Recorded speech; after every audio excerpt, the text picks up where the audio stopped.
Your campus, your news, now. Hello and welcome to your UT News. I'm Louis Suida. And I'm Marissa Lewis. At UT, we take our Greek life seriously, but we also take hazing prevention seriously. For National Hazing Prevention Week, Fraternity and Sorority Life teamed up with the athletic department to spread the message against hazing. With events throughout this past week, they addressed the negative effects of hazing. Students also signed pledges acknowledging the problems of hazing and promising not to get involved. President Leadership Fellows hosted a kickball tournament at Pepin Stadium this weekend. UT News reporter Miranda Palumbo was there and tells us more. After a year of planning, Cohort 4 of President Leadership Fellows got to see the results of their work. On Saturday, they hosted Kicks for Kids, a kickball tournament where all of the proceeds went to a music program for New Life Village.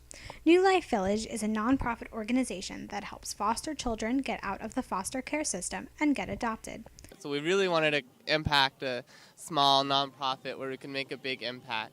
Those who came out spent hours playing kickball, cornhole, and entering raffles, all to raise money for the cohort's Community Change Project to start the music program. Last fall, the cohort got together to select their organization and then began planning how they were going to make an impact.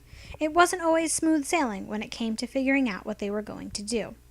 You know, this is like our third idea that finally came through. Like, we had a couple that didn't really get off the ground, so it's been over a year-long process. Once they had their solid idea, they went into planning how they could make it a success. And according to the cohort members, the kickball tournament was a success. I'm really glad with the turnout. It seems like everyone's really into it and positive, and I think we raised a lot of money for New Life, so that's good.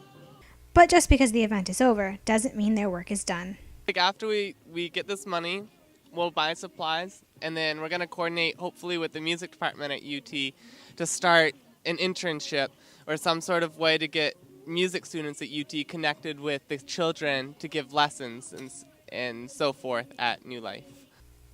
This kickball tournament brought them one step closer to instituting the actual music program for their Community Change Project. Miranda Palumbo, UT News.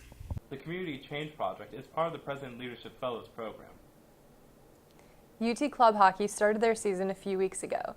UT News reporter Miranda Palumbo caught up with the team for our organization spotlight. University of Tampa's club ice hockey team has been hitting the ice since 2010.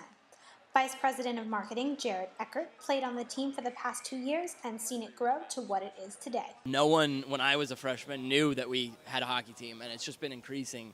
And I see T-shirts throughout campus with our name on it, and we actually get a good fan outcome at the games. The fan support means a lot to the team. It means it's almost everything to us. When we have fans cheering us out there, cheering us on out there, it's the best. It's if you have no one in the stands, there's really no one to play for. The team ranked for the first time last year, and President Alex Carty is hoping they continue improving this season. Before, we were a team, a 2-win, 5-win season team, and in the past year or two now, we've just erupted. And our skill level and how our recruiting has come in, we're looking even better this year. The team is part of the ACHA, the American Collegiate Hockey Association. They play teams involved in that organization, including their biggest rival, USF. It's always a big battle of the Bay, so it's always great to play them. We always have really good games. Since they aren't an NCAA Division II team, their recruiting process is different and, according to team members, sometimes a little more difficult. It really depends on who comes to the school, and hockey isn't always a selling point down in Florida, which is hard. But for the first time, we actually had around 40 kids try out for 22 spots. Once they are a part of the team, though, the players have a great relationship both on and off the ice. Honestly, I almost compare it to a fraternity, brotherhood. Going on road trips with the guys, there's literally nothing better. Majority of my friends now are actually on the hockey team. You can catch most of their home games at the Ice Sports Forum in Brandon. They continue their season with games throughout the next few months, leading up to their big match against USF in February. Miranda Palumbo, UT News.